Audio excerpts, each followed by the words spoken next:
Halo semua anak-anakku kelas 10, bagaimana kabar kalian hari ini? Semoga dalam kondisi yang baik dan juga sehat. Hari ini kalian akan belajar mengenai aspek geografi dan konsep esensial geografi. Masih ingatkah kalian materi sebelumnya mengenai objek material geografi?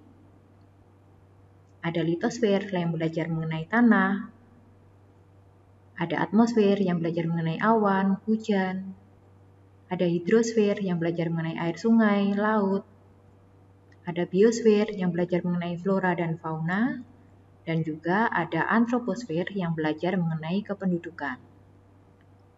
Ini semua adalah bagian dari geosfer. Tuhan telah menciptakan litosfer, atmosfer, hidrosfer, biosfer dengan sangat baik. Ini semua untuk membantu manusia dalam memenuhi kebutuhan hidupnya. Sebagai manusia, tugas kita adalah mengelola dan juga mengusahakannya dengan baik. Fenomena geosfer sering kali terjadi di dalam kehidupan kita, maka kita akan mempelajari lebih lanjut melalui aspek geografi. Apa itu aspek geografi?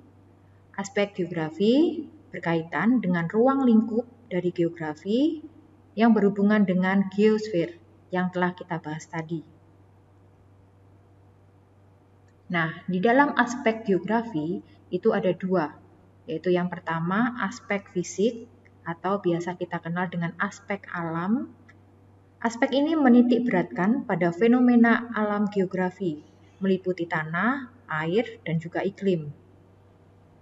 Yang kedua adalah aspek sosial. Aspek sosial ini membahas mengenai fenomena sosial atau manusia. Contohnya aspek kependudukan, ekonomi, sosial, dan juga budaya. Nah, ini adalah contoh aspek fisik atau alam dalam geografi. Misalnya saja peristiwa gempa bumi. Ada juga peristiwa tsunami, gunung meletus. Nah, itu adalah fenomena alam atau fisik geografi. Nah, untuk contoh dari aspek sosial, contohnya ini kalau kita lihat ada penduduk yang melakukan perpindahan, urbanisasi dari desa ke kota, itu masuk dalam aspek sosial. Contohnya lagi adalah tingkat kelahiran, kepadatan penduduk di suatu wilayah, itu masuk dalam aspek sosial.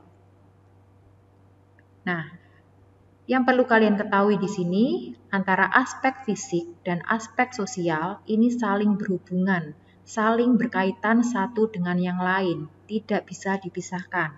Saya berikan contoh, misalnya ketika ada peristiwa banjir, maka ada aspek fisik dan aspek sosial yang mempengaruhinya. Misalnya saja kalau banjir, aspek fisiknya adalah karena curah hujan yang tinggi, itu aspek fisik atau alam. Nah, untuk aspek sosialnya adalah perilaku manusia yang tidak baik. Contohnya saja ketika manusia membuang sampah ke sungai, manusia menebang pohon secara liar, manusia melakukan alih fungsi lahan. Nah, itu akan bisa mengakibatkan banjir. Sehingga sekali lagi antara aspek fisik dan aspek sosial saling berkaitan dan saling mempengaruhi satu dengan yang lainnya. Apa itu konsep esensial geografi? Konsep esensial geografi itu merupakan konsep dasar untuk mempelajari dan memahami fenomena alam dan sosial geografi yang lebih jelas lagi. Di sini ada 10 konsep esensial. Yang pertama lokasi, ada jarak, ada keterjangkauan, ada morfologi, ada aglomerasi, nilai kegunaan, pola, diferensiasi area, interaksi, dan yang terakhir keterkaitan keruangan. Kita akan membahasnya satu persatu. Yang pertama lokasi. Nah, di sini ada dua lokasi ya. Yang pertama lokasi absolut, di mana lokasi absolut ini ditekankan pada garis lintang dan juga garis bujur. Contohnya, kalau kita lihat di peta ini, maka secara lokasi absolutnya wilayah Indonesia itu 6 lintang utara sampai 11 derajat lintang selatan dan 95 derajat bujur timur sampai 141 derajat bujur timur. Itu adalah lokasi absolut berdasarkan garis lintang dan juga garis bujur. Yang kedua adalah lokasi relatif. Kalau lokasi relatif ini ditekankan pada apa yang ada di objek tersebut. Jadi lokasinya di sekitar objek tersebut itu ada apa. Contohnya Indonesia. Nah, Indonesia itu posisinya di sekitarnya ada apa? Misalnya posisi Indonesia di antara dua samudra, yaitu Samudra Pasifik, Samudra Hindia, dan juga benua Asia dan juga benua Australia. Itu contoh dari lokasi relatif. Yang kedua adalah jarak. Jarak juga terbagi menjadi dua. Yang pertama adalah jarak absolut. Jarak absolut ini diukur berdasarkan satuan panjang yang telah ditetapkan. Bisa meter, bisa kilometer. Saya beri contoh, ini ya, antara Semarang, Jogja, itu kalau diukur panjangnya itu 121 km. Ya, sudah ada satuannya kilometer. Itu contoh dari jarak absolut. Yang kedua adalah jarak relatif. Kalau jarak relatif ini diukur berdasarkan satuan waktu, bisa jam, bisa menit, gitu ya. Contohnya antara Jogja, Semarang itu waktu tempuhnya sekitar 150 menit, ya. Mungkin bisa saja kondisi macet sama kondisi tidak macet waktunya relatif berbeda misalnya, ya. Selisih berapa menit misalnya. Nah, itu contoh dari jarak relatif. Yang ketiga adalah keterjangkauan. Keterjangkauan ini adalah mudah tidaknya suatu wilayah dijangkau dari wilayah yang lain. Contohnya, ini kalau kita lihat ini adalah daerah pegunungan yang terjal ya. Kalau kalian pergi ke sana tentunya mengalami kesulitan karena jalannya yang berkelok-kelok ya. Tidak semua orang bisa melalui jalan ini dengan baik ya. Sulit untuk dijangkau dari wilayah lain. Berbeda dengan daerah yang datar seperti ini. Dari manapun ini bisa dijangkau dengan lebih mudah dibandingkan dengan daerah pegunungan yang terjal. Itu contoh dari keterjangkauan. Berikutnya adalah morfologi. Morfologi ini adalah bentuk muka bumi. Ya, muka bumi kita itu tidak datar atau tidak rata ya. Ada bermacam-macam. Contohnya ada gunung, ada pegunungan, ada dataran tinggi, ada dataran rendah, ada daerah pantai, itu ya. Jadi itu adalah macam-macam bentuk muka bumi. Yang kelima adalah aglomerasi.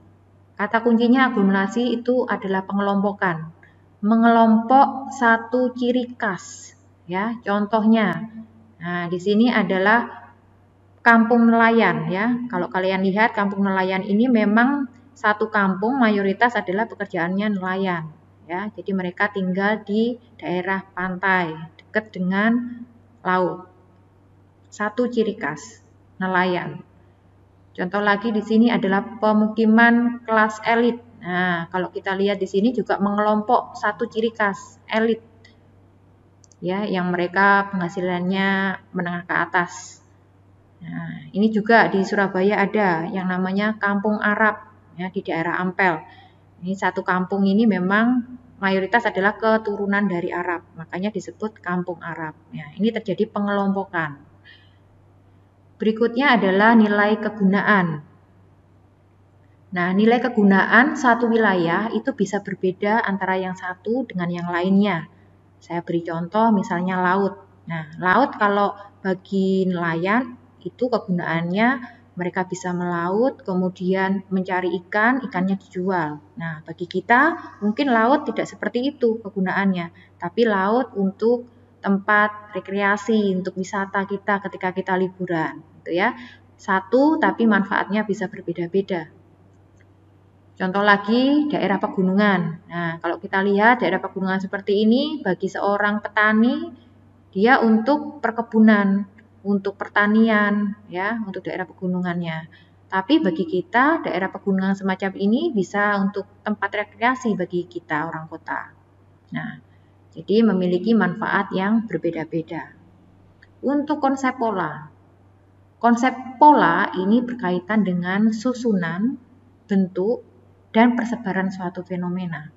Contohnya, ini ada pemukiman yang memanjang sungai. Jadi bentuknya itu memang rumah-rumahnya itu memanjang di sekitaran sungai itu. Ada lagi yang pemukiman memanjang rel kereta api. Jadi sepanjang rel kereta api itu ada pemukiman penduduk, ya. Berikutnya lagi ada pemukiman penduduk yang menyebar. Ini biasanya di daerah yang pegunungan, ya. Jadi rumah dari satu rumah ke rumah lain itu tersebar. Kemudian ada diferensiasi area, yang artinya mengenai perbedaan suatu wilayah.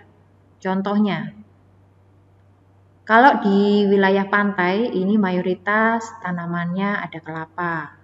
Kalau di daerah dataran rendah ada padi. Untuk daerah dataran tinggi ada teh, ada sayur, ada buah, gitu ya. Jadi tiap wilayah itu memiliki perbedaan. Itu diferensiasi area. Berikutnya interaksi. Nah, interaksi ini adanya hubungan antara wilayah satu dengan wilayah yang lain. Contohnya, di sini ada kota, di sini ada desa. Kota dan desa saling berinteraksi. Desa mengirimkan barang mentah, misalnya padi, ya. Kemudian kalau kota mengirimkan bahan yang sudah jadi, bisa alat-alat elektronik, hasil-hasil industri.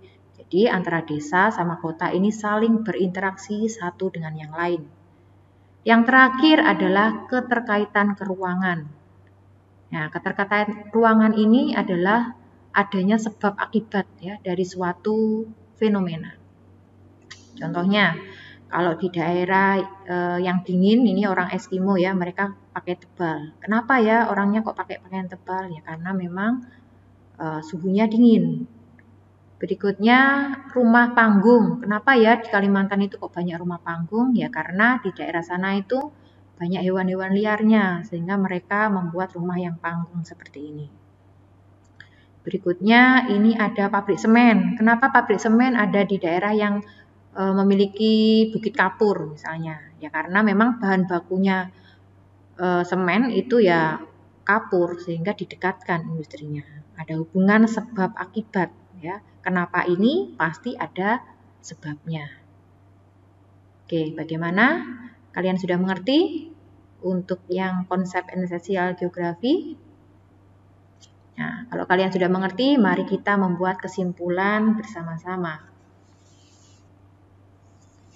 Kesimpulan pertama mengenai aspek geografi. Tadi dijelaskan bahwa aspek geografi ini ada dua, aspek fisik dan aspek sosial, di mana kedua aspek ini saling mempengaruhi, saling berkaitan satu dengan yang lainnya, tidak bisa dipisahkan. Kesimpulan kedua, konsep esensial geografi.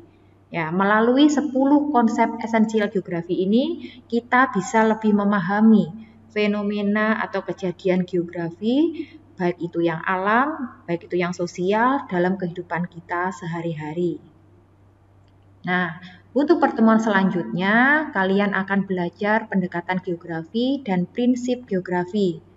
Kalian bisa lebih dulu membaca dari handout geografi kelas 10, atau bisa belajar juga dari sumber belajar yang lain yang relevan, sehingga nanti pada pertemuan berikutnya kalian bisa belajar lebih baik lagi. Oke, sampai jumpa. Tuhan memberkati.